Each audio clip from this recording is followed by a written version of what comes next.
মা, মা তুমি দেখো, মা দেখো, তোমার ছেলে বিলেত থেকে একেবারে ব্যারিস্টারি পাস করে তোমার স্বপ্ন পূরণ করে ফিরে এসেছে। মা, মা তুমি কোথায়? মা,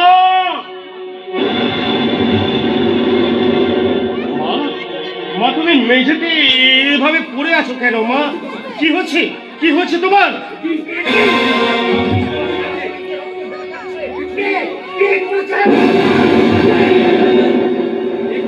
রাহুল বাবু, আপনি আপনার মাকে খুন করে ফেললেন? আপনি বিশ্বাস করুন, আমি আমার মাকে খুন করিনি। আমি বাড়িতে ঢোকা মাত্র দেখলাম মা এই অবস্থায় পড়ে আছে, আর মায়ের বুকে ছুরিটা বিদ্ধ অবস্থায় আছে। ওই দেখুন স্যার, আমার ভাইপো রাহুল ওই ছুরি দিয়ে আমার বৌদি ওর মাকে কুমিয়ে খুন করে। না কাকা, না, তুমি বিশ্বাস করো, আমি মাকে খুন করিনি। আমি বাড়ি এসে মাকে এই অবস্থায় দেখেছি। আমার মনে হয় অন্য কেউ খুন করে এখান থেকে পালিয়ে গেছে। উনি মিথ্যা বলছেন স্যার, আমি নিজে চোখে দেখেছি উনি ওনার মাকে কুপিয়ে খুন করেছে। হ্যাঁ স্যার, একটা বিশেষ কারণে ওদের মা আর ছেলের মধ্যে তর্ক বিতর্ক চলছিল। হ্যাঁ, বিশেষ কারণ বলতে রাহুল বাবু একটা গ্রামের অশিক্ষিত বাজে মেয়েকে ভালোবেসে বিয়ে করতে চাইছে, কিন্তু মাসিমা কি করে মানবে বলুন? তুমি বিলেত একটা ছেলে একটা গ্রামের অশিক্ষিত নোংরা মেয়েকে যদি ভালোবাসে, মাই সেটা মেনে নেবে না। তাতেই রাহুল বাবুর সঙ্গে ওর মায়ের দ্বন্দ্ব বেঁধে যায়। আর যার জন্য ওই রাহুল বাবু মাসিমাকে স্যার কুপিয়ে ওই দেখুন স্যার, ওর হাতে এখন ছুরিটা আছে, দেখুন স্যার।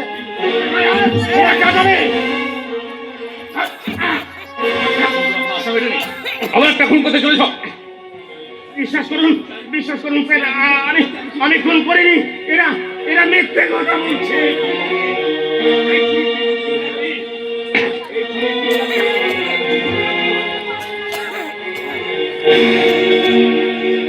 এই ছুরির ফিঙ্গারপ্রিন্ট প্রমাণ করে দেবে তুমি খুন করেছো কিনা। নাও ইউ আর আন্ডার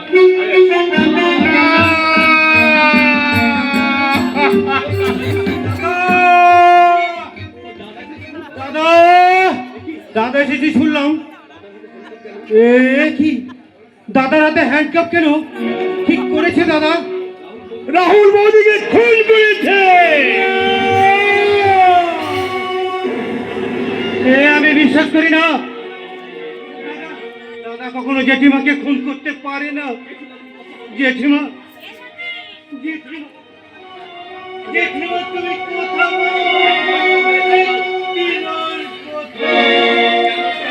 কেমন করে তাকাবে রে বাবা? তার ব্যারিস্টার ছেলে দিয়ে নিজের হাতে চোখ দুটো চিরদিনের মতো বন্ধ করে দিয়েছে।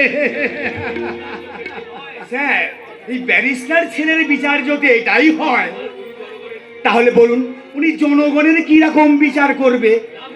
হ্যাঁ, তা ভেবে স্যার আমি একবারে আটকে উঠছি।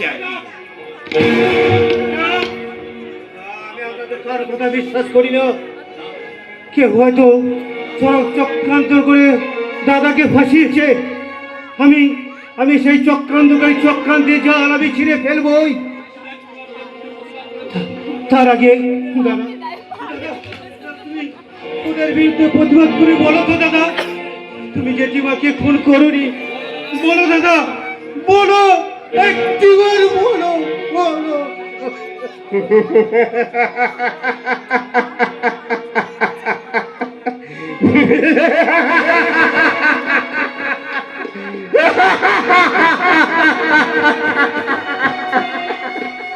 আমার আকাশে ঝড়ের বাতাস ছেয়েছে হৃদয় মন। আমার আমিরে হারিয়ে ফেলেছি দিশাহীন অনুক্ষণ। পথ ভোলা এক পথিক হয়েছি, সামনেটা বড় কালো। নিজেকে যেন হারিয়ে ফেলেছি, কোথা আছে তবে আলো? মরণের দ্বার রুদ্ধ আজিকে দুনিয়া ভুলেছে মনে। কি যেন আমারে ডাকিয়া কয়েছে বিদায়, বিদায় দিলাম তোরে। ওরে রোহন, এক ঘোর চক্রান্তের কাল রাহু আর জীবন সূর্যটাকে গ্রাস করেছে। তাই তো আমার জীবনের সমস্ত করে গেছে, আমি কেমন করে নিজেকে নির্দোষ প্রমাণ করবো? তুই তুই তো বলতে পারিস ভাই। দাদা তুমি তাই তো আজ আমি আমার গর্ভধারিণী মায়ের খুনের পরোয়ানা মাথায় নিয়ে জেল খাটতে চললাম। এবার আসুন। দাঁড়ান দাঁড়ান স্যার, দাঁড়ান, আমাকে আর একটু সময় দিন। আমার আমার মাকে আমার শেষ প্রণামটুকু করতে দিন।